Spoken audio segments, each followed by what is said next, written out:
সকলকে আবারও আমার হৃদয়ের সালাম। আসসালামু আলাইকুম ওয়া রাহমাতুল্লাহি ওয়া বারাকাতুহু।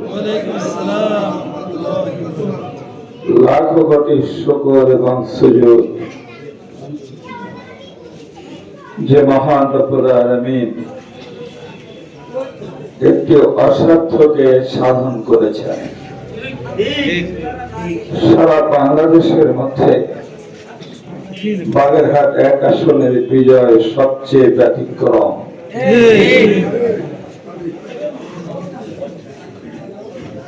আমাদের এক আসনের বিজয়ের ব্যাপারে কেন্দ্রীয় সংগঠনও খুব সম্ভাবনাময় মনে করেনি, অঞ্চল সংগঠনও সেই মাপের গুরুত্ব দেন নাই। জেলা সংগঠনের জরিপ আর কাউন্টিং এ আমরা অনেক পিছিয়ে ছিলাম। এখানে আসন 4টির জায়গা 3টি হলো, আমরা অ্যাবলিস্ট হয়ে গেলাম, অ্যাবজর্ব হয়ে গেলাম অন্য আসনের সাথে। মাঠ থেকে প্রত্যাহার হতে হলো আমাকে। এরপরে আন্দোলন সংগ্রাম, হাইকোর্ট সুপ্রিম কোর্ট করে আবার ফেরত পেলাম। এরপরে এই সুবিধে আসলেও অনেকে জিজ্ঞাসা করেছেন যে হুজুর ঘুরে তো বেড়াচ্ছেন, শেষ পর্যন্ত টেকবেন না হাত পাকা হয়ে যাবে?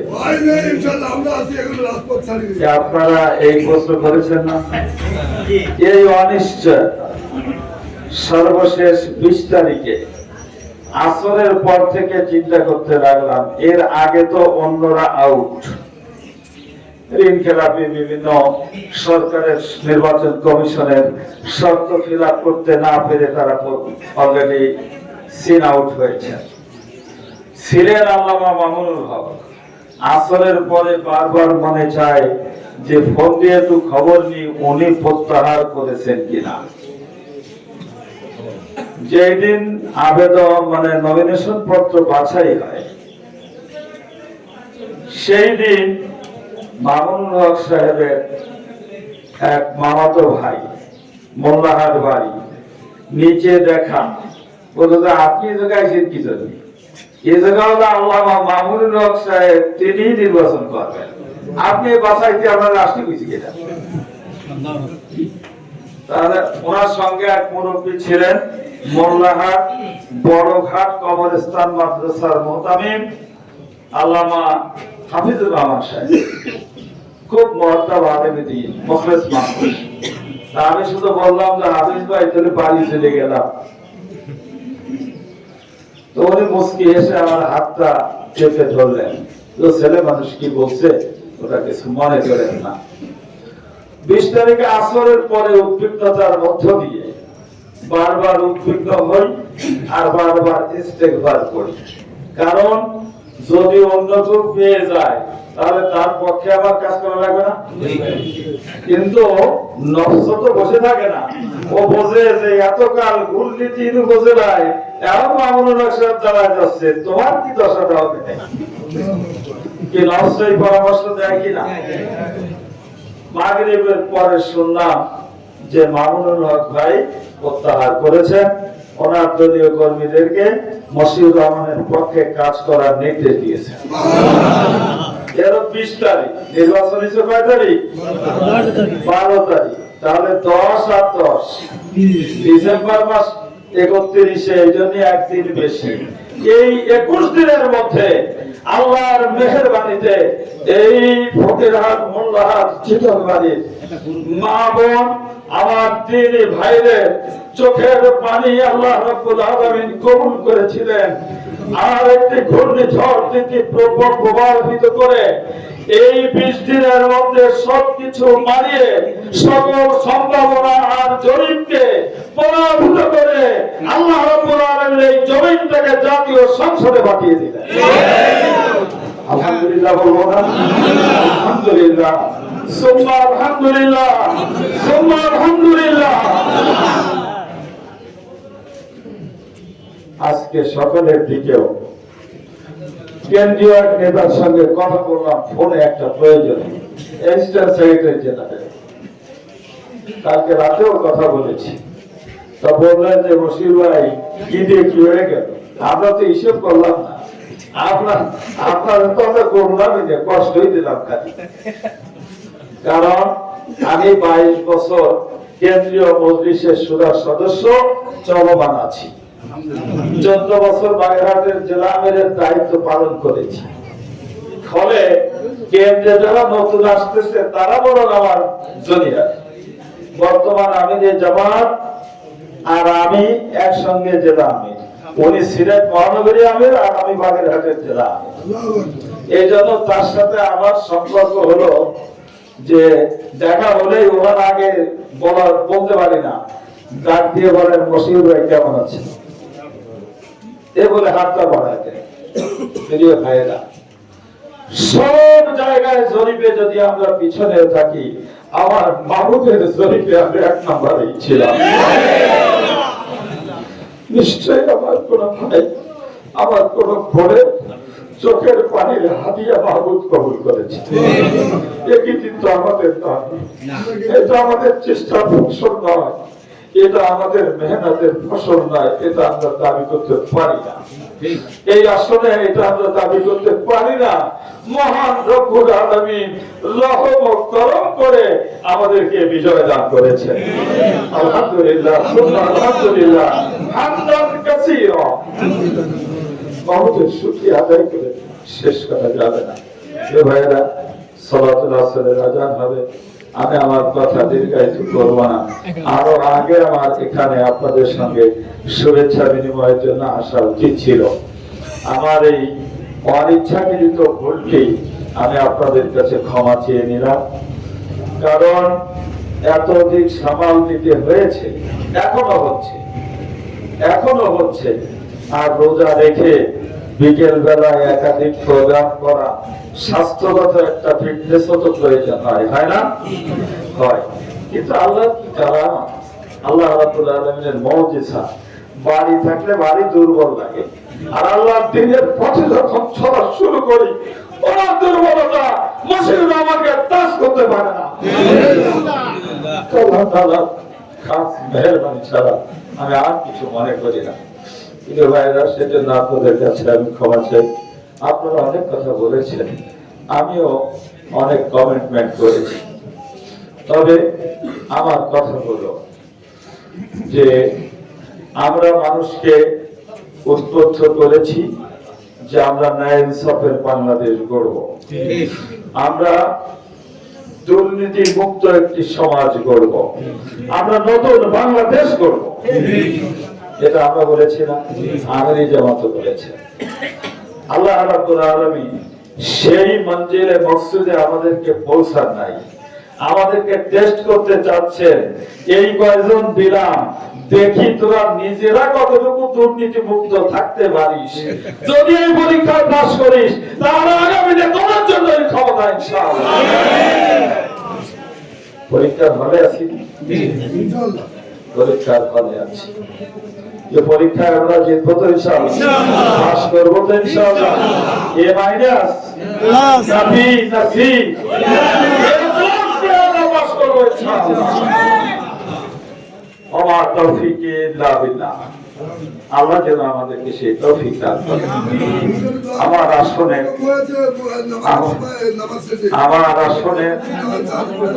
ফকিরহাট মোল্লাহাট চিতলমারী আসনে সর্বকর্নারে আমার বাড়ি, আর এখন আমি আর এক কর্নারে দাঁড়িয়ে আছি, ঠিক না? যদি আমি চিতলমারীকে অগ্রাধিকার দেই চুল পরিমাণ, শুভদিয়াকে অগ্রাধিকার দিলাম না, সম অধিকার না দেই, তাহলে এত ইনসাফের ওয়াজ আমাদের করার কোনো দরকার নাই।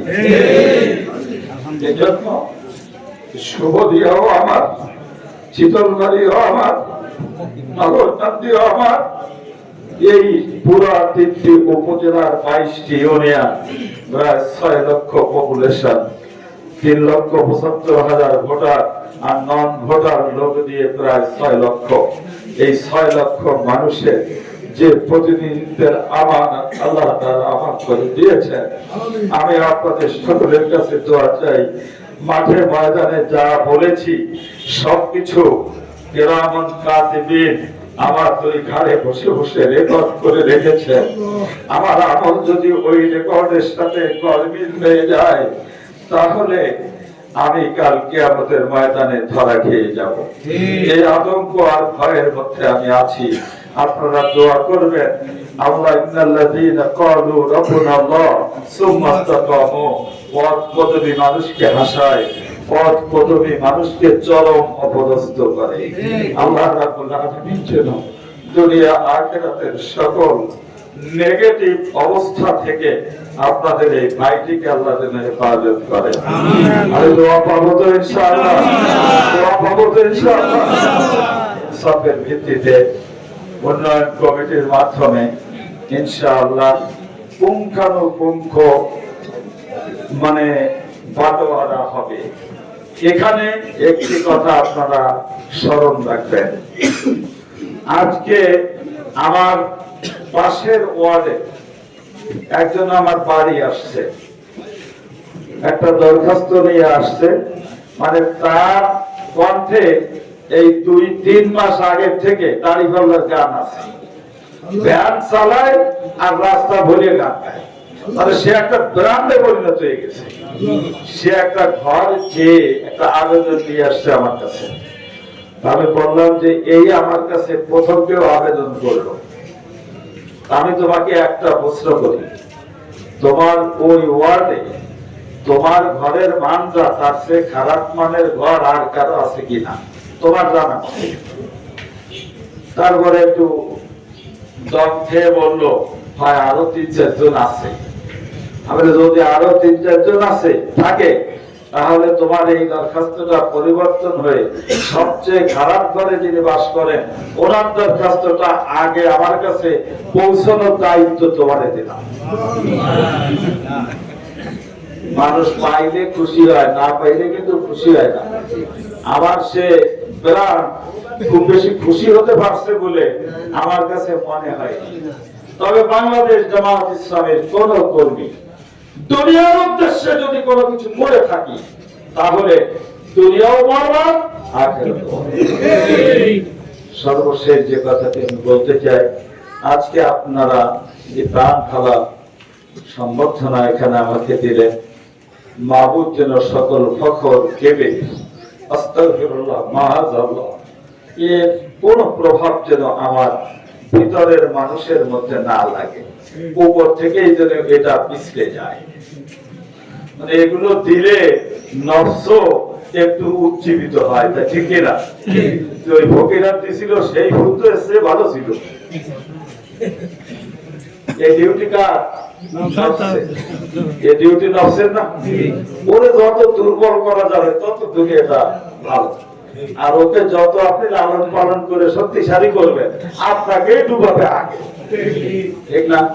সর্বশেষ যে কথাটি আমি বলতে চাই, আপনারা কষ্ট করে প্রচন্ড পরিশ্রম করে এই আসনে আল্লাহ তাআলা আমাদেরকে বিজয় দান করেছেন। যদি আমরা বিজয়ী না হতাম, তাহলে কার কার সব কম হতো তারা একটু আপ জায়গায় দেখাবে। যদি বিজয় না হতো, তাহলে যে যতটুকু চেষ্টা করেছে সে ততটুকু সওয়াবের অধিকারী হতাম। এই বিশ্বাস কি আমাদের আছে? আছে তো ইনশাআল্লাহ। তাহলে মুমিনের কোন জয় পরাজয় নাই। মুমিনের জয় পরাজয় হলো আত্মার দেহ। মৃত্যুর পরে মুমিনের প্রকৃত জয় আর পরাজয় নির্ধারিত হবে ওখানে। একজন ব্যক্তি নির্বাচিত হওয়ার পরে তার কোনো দলীয় পরিচয় থাকে না। এই কথাটা বুঝতে হবে যে আমি জামাত ইসলামের এমপি নই, আমি 95 বাগেরহাট 1 ফকিরহাট মোল্লাহাট শীতলমারি সর্বস্তরের জনতার জনপ্রতিনিধি না। আপনারা আপন আর ওই যে এক ভাই দাঁড়ায় আছেন ওনার শতাইলি বোঝেন তো? ওই মাত্রে এরকম ভাবার কোন সুযোগ কোন নেতার আছে? কন্ট্রাক্টরি যে কয়েকজন পাবে লাইসেন্স সব আমার বাড়ির চারিদিক দিয়ে বাকি হবে নাকি? মাআযাল্লাহ, আল্লাহ এরকম গজবের হাত থেকে আমাকে যেন হেফাজত করে। এই আপনার এটা ভাঙনপাড় বাজার। এই ভাঙনপাড় বাজারে আপনার আমার জুতাটা যে ভাইটি পরিষ্কার করে দেয়, তাই না? জাতীয়ভাবে দেশের নাগরিক হিসাবে তার যে অধিকার, আমি মশিউর রহমান তার যে এক চুল পরিমাণ বেশি অধিকারী নই। একজন মানুষ নির্বাচিত হওয়ার পরে তার কোনো বিরোধী দল থাকে না, ভোট কে দিয়েছে আর কে দেয় নাই এই পার্থক্য করার কোনো নৈতিক অধিকার তার থাকে না। অতএব আমি আপনাদের সকলকে উদাত্ত আহ্বান জানাই, আমরা আমাদের মাঝে এই পার্থক্যের দেয়ালকে ভেঙে চুরমার করে দিয়ে আল্লাহ তাআলা যতটুকু আমাদের জন্য বরাদ্দ করবেন ততটুকুই যেন আমরা রেশিওর ভিত্তিতে, ন্যায় ইনসাফের ভিত্তিতে গণমানুষের কাছে পৌঁছাতে পারি, তাদের কল্যাণে ব্যয় করতে পারি, সেই সিদ্ধান্তই তো আমাদের নেওয়া উচিত, ঠিক কিনা? এই সিদ্ধান্তের সাথে কারা কারা একমত তারা একটু হাত তুলে দেখায়। আল্লাহু আকবার, রব্বুল আলামিন। আমি আয়াত পড়েছি, ইন্না সলাতি, নিশ্চয়ই আমাদের নামাজ, ওয়া নুসুকি আমাদের ত্যাগ কুরবানি, ওয়া মাহইয়া আমাদের হায়াত, ওয়া মামাতি আমাদের মওত, সব কিছু রব্বুল আলামিন তোমার জন্য আমরা অক্ষ করে দিয়েছি, তুমি আমাদেরকে কবুল করে দাও, সকলে বলি আমিন। রব্বুল আলামিন আমাদের কথার সাথে তাদের মিল রেখে যেন চলার তৌফিক দান করেন। পর্যায়ক্রমে আমরা সকল সমস্যার সমাধান করার চেষ্টা করব ইনশাআল্লাহ। আল্লাহ কতটুকু কবুল করবেন, বরাদ্দ করবেন, আসায়ু মিন্না ওয়াল ইতমামু মিনাল্লাহ। উলামায়ে কেরামের এই মুহাওয়ারা মুখস্থ আছে। আমরা চেষ্টা করব প্রতিষ্ঠান প্রধান হিসেবে একটি দীর্ঘ অভিজ্ঞতা থাকায় চেষ্টা কোথায় করলে কি রেজাল্ট হয় এমন একটা আইডিয়া তো আছে। পার্লামেন্টের আইডিয়া হয়তো নাই, কিন্তু পার্লামেন্টের আইডিয়া তো সাথীদের আছে, আছে না? আর আল্লাহ তাআলা যদি আল্লাহর উপরে যদি কেউ ভরসা করে, ওমাইয়াত্তাকিল ইয়াখরুজ লাহু মাখরাজা, যদি আল্লাহর উপরে কেউ ভরসা করে তার জন্য পথ আবিষ্কার করার মালিক কে? আল্লাহই পথ দেখিয়ে দেন, ঠিক না? আপনাদের সকলকে এই প্রাণ ঢালা শুভেচ্ছা দেওয়ার জন্য আমি নিজেকে দিনই গুনাহগার হিসাবে স্বীকার করে আল্লাহর কাছে ক্ষমা চেয়ে আপনাদের জন্য মাবুদের দরবারে ক্ষমা ফরিয়াদ জানিয়ে আমার সুস্থতার জন্য দোয়া করবে। আমার মা বোনেরা হাঁটতে হাঁটতে পায়ে ঠোসা উঠে গিয়েছে, তারপরে ভেঙেছে। আমি শুধু অবাক হয়েছি যে আমার ছোট মেয়েটা এই দাওয়াতি কাজ করতে করতে চিতলমারি থেকে চুল করা পৌঁছেছে। আমি শুধু অবাক হয়েছি। এক বাড়িতে একজন ওই টিমকে ধরে নিয়ে খাওয়া দাওয়ার আয়োজন করেছে। ওদের সাথে ইজি বাইক ছিল, ওরা ইজি বাইকে ফিরেছে। কালকে রাত্রে যে খাওয়াইছে সে ফোন করছে যে নানা ভাই কেমন আছে। আমি তো নানা ভাই আমার তো এত বয়সী নাতি তো নাই, নানা ভাই কে বলছে?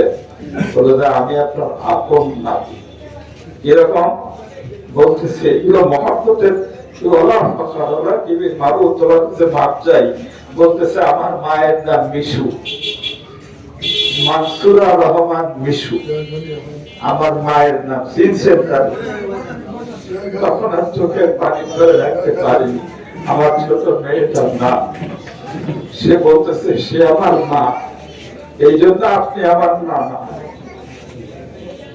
এই যে মানুষের আকুতি বন্ধের কান্না, এই সকল চোখের পানি যেন আমাদের জন্য আল্লাহ তাআলা জাহান্নামের আগুনকে হারাম করে দেন।